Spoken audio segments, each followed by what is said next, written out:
Pozdrav svima i svakome, kako ste? Ja sam dobra, hvala. Hoću da kažem da htjela sam da snimam ovo prvi dan kad je moj sin dobio životinju, pravu životinju, kokošku.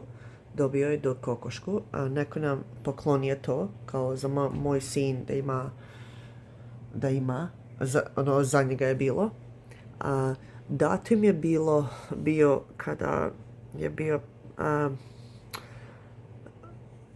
prije dan vještice, onaj oktobru 2, dan vještice, prije što kad ljudi slave dan vještica, a to je bilo u, ja mislim, oktobru 20, no, oktobar,